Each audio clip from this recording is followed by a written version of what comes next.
Madaling araw ng Agosto 30, 1986, habang nagpapatrolya ang tatlong pulis sa Hejiang Road sa Taipei, Taiwan, bigla silang pinara ng isang babaeng halatang labis ang takot at pagkataranta. Siya ay kinilalang si Lily Hua at sa nanginginig niyang boses ay sinabi sa mga pulis na malaki ang hinala niyang pinaslang ang kanyang mga biyanan. Ano ang nagtulak kay Li Hua upang desperadong harangin ang sasakyan ng mga pulis sa gitna ng madaling araw? Upang maunawaan ang pangyayaring iyon, kailangan nating balikan ang mga naganap 12 oras bago nito.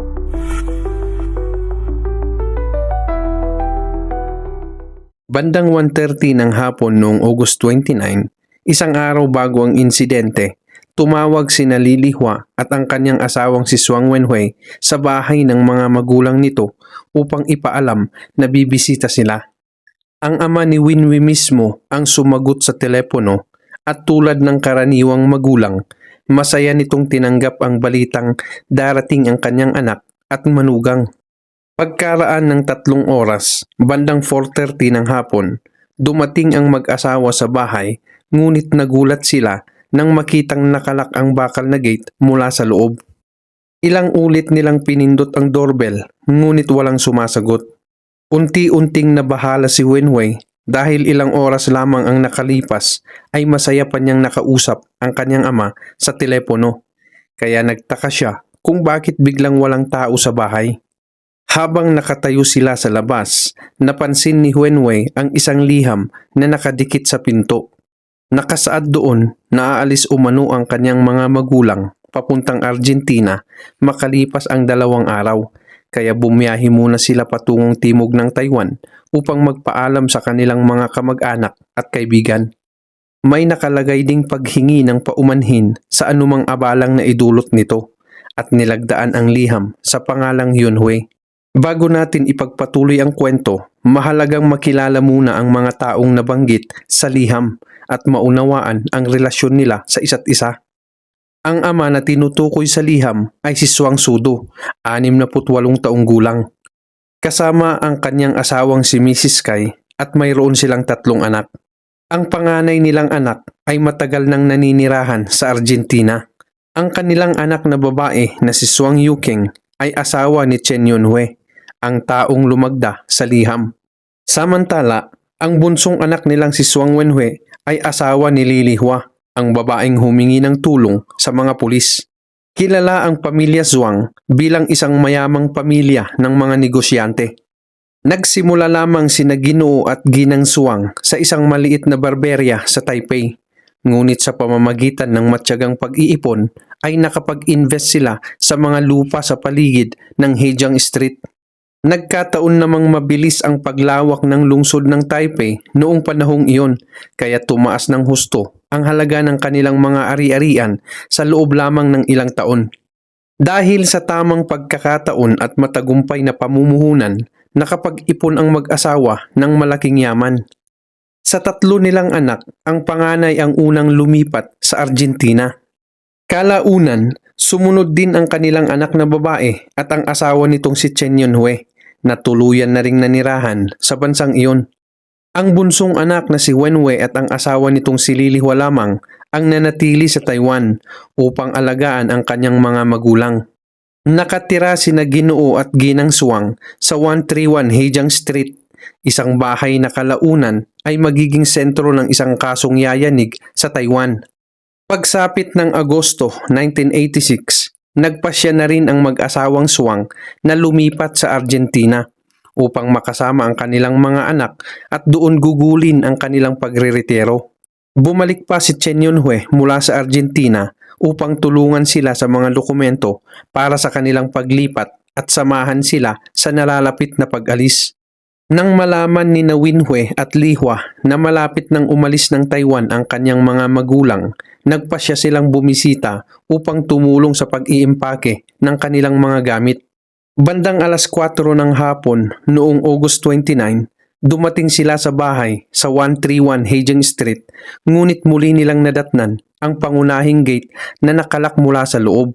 Naroon pa rin ang liham sa pinto At bagamat nakilala ni Winhue ang sulat kamay ni Yunhue, nagtaka siya na nakasaad na bumiyahe umano sa timog ng Taiwan ang kanyang mga magulang upang magpaalam sa mga kaibigan at kamag-anak. Lalong lumalim ang kanyang pagdududa. 3 oras lamang ang nakalipas ay masaya pa niyang nakausap ang kanyang ama sa telepono. Wala itong nabanggit na anumang planong bumiyahe at sinabi pa nitong hihintayin nila ang pagdating ng mag-asawa upang magsalo sa afternoon tea. Mas lalo pa siyang nagtaka dahil mismo ang kanyang ina ang humiling kay Lihua na dumaan muna sa Shilin upang bumili ng paborito nitong pork knuckles at steamed buns. Kung ganoon, bakit bigla silang umalis nang hindi man lamang nagsasabi?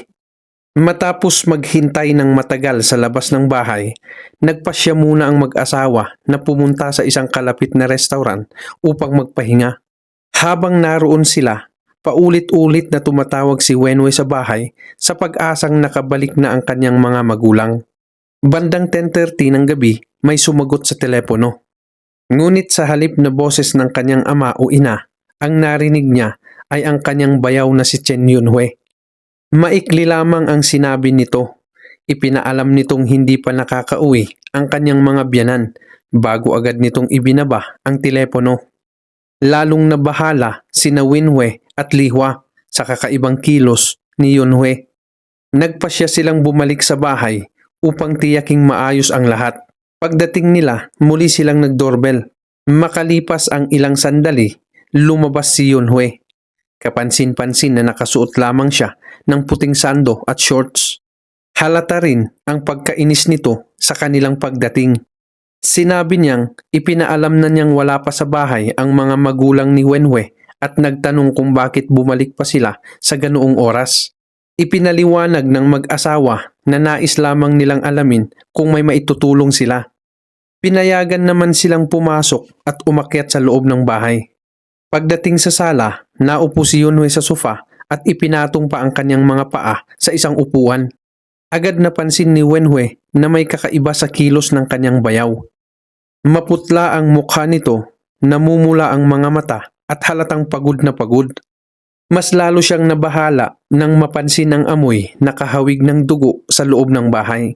Pati na ang ilang malagkit na mantsa sa mga kasangkapan na tila natuyong dugo. Hindi na napigilan ni Wenhue ang sarili at tinanong niya kung ano ang mga mantsang iyon. Agad namang ipinaliwanag ni Yunhue na mga bakas lamang daw iyon ng mga lamok. Gayunpaman, hindi pa rin nawawala ang pag-aalala ni Wenhue kaya muli niyang tinanong kung nasaan ang kanyang mga magulang. Nagpatuloy si Wenhue sa pagtatanong kung totoo bang bumiyahe sa timog ng Taiwan ang kanyang mga magulang noong hapong iyon at kung bakit wala man lamang silang nabanggit na ganoong plano. Walang gaanong emosyon sa boses ni Yunhue nang ipaliwanag niyang biglaan lamang umano ang naging desisyon ng mag-asawa. Idinagdag pa niyang sinabi ng mga ito na bibisita sina Winhue at Lihua kaya nag-iwan siya ng liham sa pinto. Makalipas ang ilang sandali, bigla niyang ibinahi ng usapan at nagsimulang magreklamo tungkol sa kanyang mga biyanan.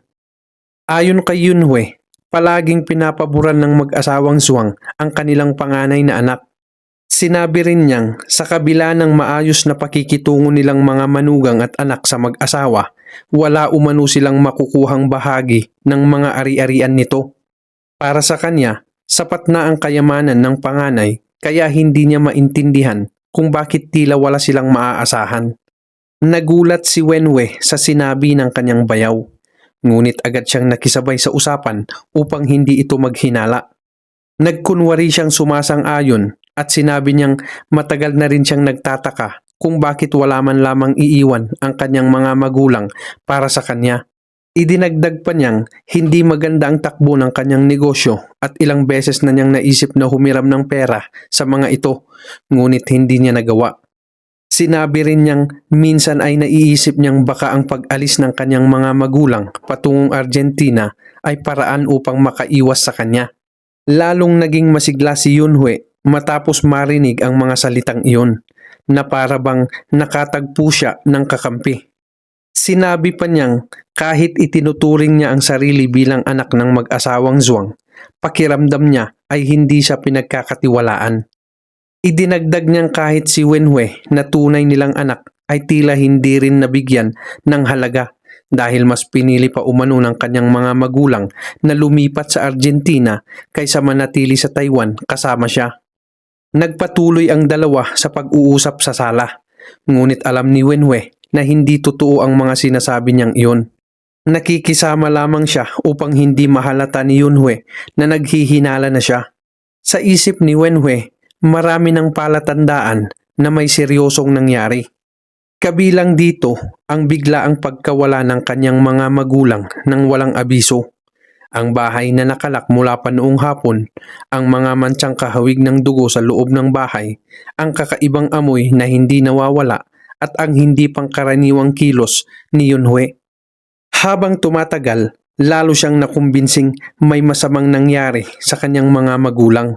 Sa kabila ng matinding pag-aalala, pinili niyang manatiling kalmado at ipinagpatuloy ang pakikipag-usap sa kanyang bayaw na tila walang problema. Alam niyang anumang pagkakamali ay maaaring magbunsod ng hinala. Habang abala sa pag-uusap ang dalawang lalaki, nagpaalam si Lihua na gagamit lamang ng banyo. Pagpasok niya roon, agad niyang napansin ang mga bakas ng dugo sa pagitan ng mga tile. Bagamat halatang may nagtangkang linisin ang lugar, hindi tuluyang naalis ang lahat ng bakas. Napansin din niyang mahigpit na nakasara ang pinto ng silid ng kanyang mga biyanan at habang papalapit siya rito ay lalo niyang naaamoy ang amoy ng dugo. Sa puntong iyon, halos makatiyak na si Lihua na may naganap na krimen sa loob ng bahay at malamang na nasawi na ang kanyang mga biyanan. Bagamat halos madurog ang kanyang damdamin, pinilit niyang huwag umiyak. Alam niyang kung haharapin nila si Yunhui sa sandaling iyon, maaari ring malagay sa panganib ang kanilang buhay.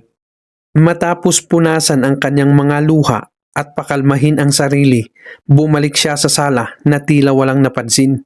Sa loob ng halos 1 oras, palihim niyang isinusulat gamit ang kanyang daliri ang mga letra sa hita ng kanyang asawa upang maiparating ang kanyang natuklasan. Dahil matagal nang magkasama ang mag-asawa, agad na unawaan ni Wenhui ang mensahe. Nakumpirma ang kanyang pinakakinakatakutan. May nangyari sa kanyang mga magulang. Sa gitna ng kanilang pag-uusap, ilang ulit ding inalok ni Yunhui ang mag-asawa na maligo dahil mainit ang panahon. Ngunit naisip ni na Wenhui at Lihua na maaaring sinusubukan lamang silang paghiwalayin.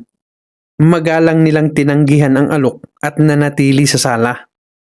Nagpatuloy ang sitwasyong iyon sa loob ng mahigit 4 na oras hanggang bandang 4:00 ng madaling araw.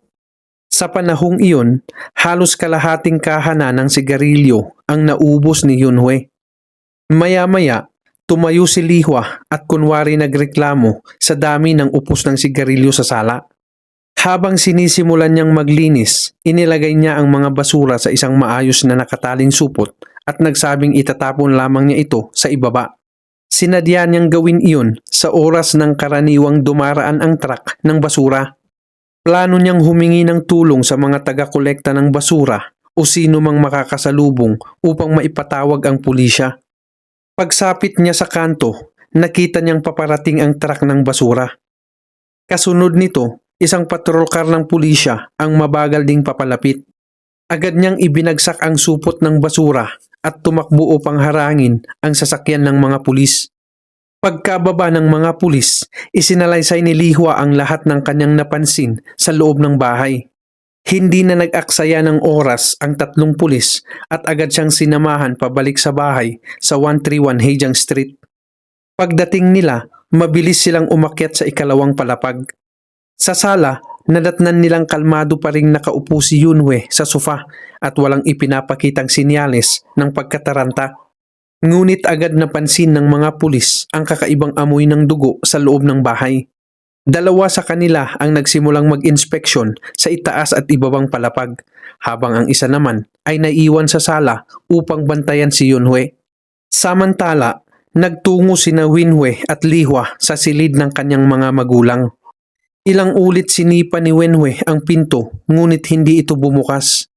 Dahil wala na silang ibang paraan, tinulungan niyang umakyat si Lihua sa maliit na bintana ng silid. Makalipas ang ilang sandali, nabuksan ni Lihua ang pinto mula sa loob. Pagpasok nila, bumungad sa kanila ang 6 na malalaking maleta. Kinakabahan si Wenwei habang dahan-dahan niyang binubuksan ang isa sa mga ito. Pagkabukas ng zipper, tumambad sa kanyang harapan ang mga bahaging katawan na nababalot ng dugo. Hindi na niya napigilan ang sarili at napasigaw siya sa takot. Agad na rumisponde ang 3 pulis at pinigilan siyang huwag galawin pa ang anumang nasa loob ng silid upang mapangalagaan ang crime scene. Ngunit sa gitna ng kaguluhan, may isang mahalagang pagkakamali ang nangyari. Lahat ng 3 pulis ay napunta sa silid. Naiwang walang nagbabantay kay Yunhui sa sala. Nang mapansin ito ng 2 pulis at mabilis na bumalik sa sala, wala na si Yunhui. Nakatakas ang pangunahing sospek. Agad na ipinadala sa himpilan ang ulat tungkol sa insidente. Sunod-sunod na dumating sa bahay ang mga pulis, crime scene investigators, mga piskal at mga forensic expert upang simulan ang masusing investigasyon. Habang isa-isang binubuksan ang 6 na maleta, natuklasan nilang maingat na pinaghiwa-hiwalay ang mga bahagi ng katawan ng 2 biktima. Magkasama ang 2 ulo sa isang maleta. Nasa ibang maleta naman ang 4 na kamay. Magkakahiwalay ding inilagay ang mga paa at maging ang mga lamang loob. Bukod sa mga maleta, nakakita rin ang mga investigador ng iba't ibang uri ng armas sa silid. Kabilang ang isang kalahating bilog na butcher's cleaver, mga fruit knife, gunting, serrated knife at iba pang kagamitan. Batay sa paunang resulta ng forensic examination, unang hinataw sa ulo si Ginoong Suwang gamit ang isang mapurol na bagay bago siya sinaksak sa dibdib. Samantala, si Ginang Suwang ay namatay matapos saksakin sa puso. Isang bagay ang labis na ikinagulat ng mga investigador. Walang bakas ng matinding paglaban sa loob ng bahay. At ayon sa mga kapitbahay, wala rin silang narinig na anumang sigawan o kakaibang ingay noong araw ng insidente. Napansin din ng mga forensic expert na maingat na hiniwa ang mga bahagi ng katawan sa mismong mga kasukasuhan. Batay sa paraan ng pagkakahati ng mga labi at sa mga kagamitang ginamit, naniniwala silang ang gumawa nito ay may kasanayan kahalintulad ng isang butcher. Matapos ang kumpletong pagsusuri, nakumpirmang pinaghiwa-hiwalay sa 32 piraso ang mga labi ni na Ginoo at Ginang Suwang. Habang sinusubukan ng mga forensic expert na buuing muli ang mga labi, may isa pa silang natuklasang nakakagulat. Nawawala ang puso at atay ni Ginang Suwang. Hinagilap ng mga pulis ang 2 nawawalang bahagi ng katawan sa buong bahay, ngunit wala silang natagpuan. Kasabay ng paghahanap sa mga nawawalang bahagi ng katawan, mas naging mahalaga ang agarang pagtugis sa pangunahing sospek. Batay sa lahat ng ebidensyang nakalap, iisang tao ang itinuturong responsable sa krimen, ang manugang na si Chen Yunhui. Gamit ang testimonya ni Wenwei, nabuo ng mga investigador ang posibleng pagkakasunod-sunod ng mga pangyayari. Pinaniniwala ang napatay ni Yunhui ang kanyang mga biyanan bago mag 4:00 ng hapon noong August 29. Pagkatapos nito, iniwan niya ang mga liham sa pinto upang iligaw ang sino mang darating sa bahay. Habang ang lahat ay naniniwalang umalis ang mag-asawa, nanatili pala siya sa loob ng bahay upang paghiwa-hiwalayin ang mga bangkay at linisin ang crime scene. Pagsapit ng 10:00 ng gabi, nagawa pa niyang salubungin sina Wenwei at Lihua sa sala na parang walang nangyari. Kung hindi naging mapagmatsyag ang mag-asawa, posible ring sila ang sumunod na naging biktima. Ngunit nanatiling isang malaking tanong ang gumugulo sa mga investigador. Ano ang nagtulak sa isang manugang upang gawin ang ganoong kalupit na krimen laban sa sarili niyang mga biyanan? Sa una, inakala ng lahat na pera ang motibo. Subalit nang halughugin ng mga pulis ang bahay, natagpuan nila roon ang humigit kumulang $200,000 na cash, kasama ang identification card at pasaporte ni Yunhui. Kung pera nga ang dahilan ng krimen, bakit iniwan niya ang mga mahalagang bagay na iyon? Ang palaisipang iyon ay kalaunan ay magkakaroon din ng kasagutan. Pinaniniwalaan ng mga investigador na nang mapagtanto ni Chen Yunhui na nabunyag na ang krimen, wala na siyang oras upang kunin ang perang naiwan sa bahay, kaya nagmadali siyang tumakas. Taong 1980, 26 na taong gulang si Yunhui nang pakasalan niya ang panganay na anak ng pamilya Shuang na si Shuang Yukeng. Noong panahong iyon, isa pa siyang estudyante ng medisina. Bilang regalo sa kanilang kasal, gumastos si Shuang Sudo ng humigit kumulang $2 million upang bilhan ang mag-asawa ng isang apartment sa Songhua Road sa Wanhua District. Ipinapakita nito na noong una ay lubos ang tiwala at pagtanggap ng kanyang mga biyanan sa kanya. Ngunit habang tumatagal, nagbago ang lahat. Habang nag-aaral pa ng medisina, bigla siyang nawili sa pagninegosyo. Kalaunan ay tuluyan niyang iniwan ang kanyang pag-aaral upang ituon ang lahat ng oras sa pag-asang yumaman sa pamamagitan ng negosyo. Walang masama sa pagnanais na umasenso, ngunit halos lahat ng negosyong pinasok ni Yunhui ay nauwi sa pagkalugi. Ayon sa mga taong nakakakilala sa kanya, wala ni isa sa kanyang mga negosyo ang naging matagumpay. Sa simula, natutulungan pa siya ng kanyang sariling pamilya. Ngunit habang paulit-ulit ang kanyang pagkabigo, hindi na rin nila kinayang suportahan ang kanyang mga pagkalugi. Nang mawalan siya ng mapagkukunan ng pera mula sa kanyang pamilya, nagsimula naman siyang umasa sa kanyang mga biyanan. Noong una, halos bawat pagkakataong humihingi siya ng tulong pinansyal ay pinagbibigyan siya ni na Ginoo at Ginang Shuang. Ngunit kalaunan, napansin nilang tila walang katapusan ang kanyang mga pangangailangan. Dahil dito, napagpasyahan nilang ipadala sina Yukeng at Yunhui sa Argentina, kung saan naninirahan na ang kanilang panganay na anak. Umaasa silang sa bagong kapaligiran ay magiging seryoso na si Yunhui sa kanyang buhay at matututo ng maging responsable sa pera. Sa mga unang buwan niya sa Argentina, tila nagbago nga siya. Sa tulong ng kanyang bayaw, nakakuha siya ng trabaho sa isang slaughterhouse. Ngunit hindi rin iyon nagtagal. Iniwan niya ang matatag na trabaho at nakipagsosyo sa isa pang Taiwanese immigrant upang magbukas ng auto body repair shop. Muli na namang nabigo ang kanyang negosyo. Sa loob lamang ng ilang buwan, nawala ang lahat ng kanilang puhunan. Kalaunan, natuklasan ng panganay na anak ng pamilya Shuang na ang perang ipinuhunan ni Yunhui sa negosyong iyon ay lihim na ibinigay muli ng kanilang mga magulang.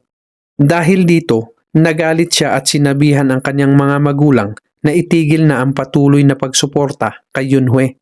Mula noon, nagpasya sina Ginoo at Ginang Shuang na huwag na siyang bigyan pa ng anumang tulong pinansyal. Gayunpaman, hindi pa rin mapalagay ang kanilang panganay na anak. Nangangamba siyang baka muling magpaawa si Yunhui at mapilit ang kanyang mga magulang na tulungan siya. Kaya iminungkahi niyang lumipat na lamang ang mga ito sa Argentina upang doon na sila manirahan kasama niya. Pumayag naman ang mag-asawang Shuang at nagsimulang ihanda ang kanilang paglipat. Sa panahong iyon, bigla namang bumalik si Yunhui sa Taiwan at voluntaryong tumulong sa pag-aayos ng mga dokumento para sa immigration ng kanyang mga biyanan. Naniniwala ang ilang miyembro ng pamilya na may ibang dahilan ang kanyang pagbabalik. Pinaghihinalaan nilang nais niyang makialam sa mga ari-arian ng mag-asawang Shuang sa Taipei. Batid niyang kapag tuluyan ng lumipat ang mga ito sa Argentina, malamang na ibebenta na ang kanilang mga ari-arian at posibleng gusto niyang makinabang dito. Subalit batay sa naging resulta ng investigasyon, hindi niya nakuha ang gusto niyang mangyari.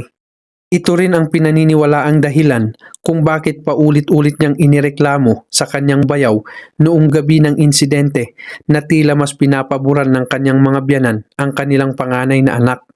Matapos suriin ang lahat ng impormasyong ito, nabuo ng mga investigador ang konklusyong pera ang pangunahing motibo ng krimen. Bilang pag-iingat, agad na ipinahinto ng mga pulis ang lahat ng transaksyon sa mga bank account ni Ginoong Shuang upang maiwasan ang anumang paglilipat ng ari-arian. Batay sa investigasyon, Nang tumakas si Yunhue ay sando at shorts lamang ang kanyang suot. Wala rin siyang dalang pasaporte o pera. Naniniwala ang mga pulis na hindi siya makapagtatago ng matagal sa ganoong kalagayan. At tama ang kanilang hinala. 3 araw matapos ang krimen, sumuko si Yunhue. Ngunit sa halip na dumiretso sa isang himpilan ng pulisya, tumawag siya sa Ministry of Justice bandang alas 8 ng umaga. Sa tawag na iyon, ipinakilala niya ang sarili bilang sospek sa pagpatay sa Haejiang Street at hiniling na personal siyang sumuko sa mismong ministro. Ipinaliwanag niyang konektado umano ang kaso sa isang lihim na organisasyon mula sa Brazil na naglalayong guluhin ang Taiwan. Iginiit pa niyang isa siyang miyembro ng organisasyong iyon at hindi siya maaaring sumuko sa ordinaryong himpilan ng pulisya dahil nanganganib umano ang buhay ng kanyang pamilya kapag nalantad ang lihim na operasyon. Sinabi rin niyang tumatawag siya mula sa isang pampublikong telepono malapit sa Taipei First Girls High School. Agad na nagtungo roon ang punong piskal ng Taipei District Prosecutor's Office kasama ang iba pang matataas na opisyal at matagumpay nilang naaresto si Yunhue. Upang maiwasan ang pagtagas ng impormasyon sa media, isinagawa ng palihim ang kanyang unang interogasyon. Sa kanyang salaysay, sinabi niyang may isa pa umanong kasabwat na nagngangalang Wang. Ayon sa kanya, si Wang ang pumatay sa kanyang mga biyanan habang siya naman ay tumutulong lamang sa pagpigil sa mga biktima, pagbusal sa kanila, paghiwa-hiwalay ng mga labi at paglalagay ng mga ito sa mga maleta. Iginiit din niyang alam umano ni Wang na mayaman ang pamilya Wang at alam din nitong hindi maganda ang relasyon niya sa kanyang mga biyanan kaya isinama siya sa plano. Kapag naisagawa umano ang krimen, kukuha lamang ang organisasyon ng bahagi ng pera bilang pondo sa kanilang operasyon. Sa kasalukuyan ay madaling isipin na walang katotohanan ang salaysay na ito. Ngunit noong panahong iyon, hindi ito maaaring basta-basta baliwalain ng mga otoridad. Bilang suporta sa kanyang kwento, binanggit pa ni Yunhue ang ilang pangbobomba at iba pang insidente ng terorismo na naganap noon sa Taiwan. Isa sa mga ito ang pagsabog sa isang tanggapan ng pahayagan malapit sa Taipei Station noong April 26, 1983, kung saan 12 katao ang nasugatan. Binanggit din niya ang isa pang pagsabog sa isang gusali sa Section 4 ng Songxiao Road na naganap 22 minuto bago ang unang insidente. Ayon kay Yunhue, ang lahat ng ito ay isinagawa ng parehong organisasyon. Nagbanggit pa siya ng mga pangalan ng mga umano'y sangkot at detalyadong ikinuwento ang mga pangyayari. Ngunit matapos ang ilang buwang masusing investigasyon, napagtanto ng mga piskal na walang matibay na basihan ang kanyang mga pahayag. Lahat ng detalyeng ibinigay niya ay matagal nang naiulat sa mga pahayagan at hindi naman lihim na impormasyon. Nang hingan siya ng impormasyong tanging mga miyembro lamang ng organisasyon ang dapat nakakaalam, wala siyang naibigay na sagot. Hindi rin niya maibigay ang buong pangalan, tirahan o iba pang impormasyon tungkol sa sinasabi niyang kasabwat na si Wang. Sa huli, napag-alaman na wala palang taong tumutugma sa kanyang kwento. Napagpasyahan ng mga investigador na sinadya lamang ni Yunhue na iligaw ang direksyon ng investigasyon. Alam niyang kapag idinawit niya ang isang lihim na organisasyon, mapipilitan ang pamahalaan na magsagawa ng mas malawak na investigasyon na maaaring magpatagal sa pag-usad ng kaso. Sa kabila nito, nanindigan ang mga piskal na si Yunhue lamang ang responsable sa krimen at pera ang pangunahing motibo. Formal siyang sinampahan ng kaso. Sa unang paglilitis, inamin niyang pinatay niya ang kanyang mga biyanan dahil sa pera. Gayunpaman, ipinilit pa rin niyang may kasabwat siyang si Wang at bahagi lamang siya ng isang lihim na organisasyon. Mariing itinanggi ng 2 anak ng pamilya Wang ang pahayag na iyon. Sa paglilitis, hiniling pa ni Yunhue na ikumpara ang mga fingerprint upang patunayan ang kanyang kwento. Ngunit ipinaliwanag ng mga forensic expert na hindi angkop ang mga telang pinaglagyan ng mga labi upang makakuha ng malinaw na fingerprint. Bukod dito, nalinis na rin ang lahat ng armas na ginamit sa krimen. Idinagdag pa nilang dahil dati nang nakatira si Yunhue sa bahay, kahit may matagpo ang fingerprint ay hindi rin iyon magiging sapat na ebidensya laban o pabor sa kanya. Dahil limitado rin ang forensic technology noong panahong iyon, hindi nakatulong ang fingerprint examination sa paglutas ng kaso. Sa huli, sinabi ng hukom na walang kredibilidad ang kanyang mga pahayag at malinaw na ginawa lamang ang mga ito upang pagtakpan ang kanyang ginawa. Hinatulan siya ng kamatayan. Ngunit pagdating ng kaso sa Court of Appeals, nagkaroon ng hindi inaasahang pagbabago. Pinanindigan pa rin ng mataas na hukuman ang parusang kamatayan. Ngunit sinabi nitong posibleng may isa o higit pang kasabwat si Yunhue. 3 dahilan ang kanilang binanggit. Una, kapwa may malaking pangangatawan ang 2 biktima kaya mahirap umanong mapatay ang mga ito ng mag-isa lamang.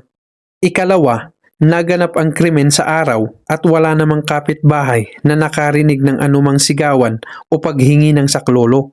At ikatlo, napakalinis ng crime scene kaya mahirap paniwalaang isang tao lamang ang gumawa ng lahat ng iyon. Hindi sumang-ayon ang mga piskal sa pasyang ito kaya muli nilang inapila ang kaso. Ibinalik ang usapin sa mataas na hukuman para sa panibagong paglilitis. Ngunit ang naging epekto nito ay nabigyan si Yunhue ng mas mahabang panahon. Noong madaling araw ng Oktubre 21, 1987, habang nasa labas ng bilangguan para sa gamutan, nakatakas siya kasama ang 2 pang bilanggo matapos nilang tanggalin ang kanilang posas gamit ang isang bakal. Nagkanya-kanya sila ng takbo upang mahirapan ang mga otoridad na habulin sila. Sa isinagawang manhunt, natuklasan ng mga pulis na may karelasyon si Yunhue sa Taiwan na kinilalang si Mrs. Wu. Inasahan nilang doon siya hihingi ng tulong. Nang puntahan nila ang tirahan ng babae, nalaman nilang lumipat na ito ng bahay. Nag-iwan pa rin sila ng mga pulis sa lugar upang magbantay. Hindi nagtagal, dumating nga si Yunhue sa dating tirahan ng babae. Sa halip na ang kanyang kasintahan ang sumalubong sa kanya, mga pulis ang naghihintay roon. Muli siyang naaresto. Noong ika-4 ng Marso 1988, pinagtibay ng Taipei Supreme Court ang kanyang hatol na kamatayan at iniutos ang agarang pagpapatupad nito. Makalipas ang 1 linggo, bandang 5:30 ng umaga noong March 11, 1988, isinagawa ang hatol at tuluyang natapos ang kanyang buhay. Gayunpaman, may isang tanong na nanatiling walang malinaw na kasagutan. Ano ang nangyari sa nawawalang puso at atay ni Ginang Suang? Noong una, iniulat lamang ng media na nawawala ang 2 bahaging iyon ng katawan. Ngunit makalipas ang halos 1 taon, lumabas ang ulat na sa muling pagbalik ng mga pulis sa crime scene ay may kinuha silang panloob na lalagyan ng rice cooker mula sa bahay. Hindi na isinapubliko ng mga otoridad kung ano ang laman nito.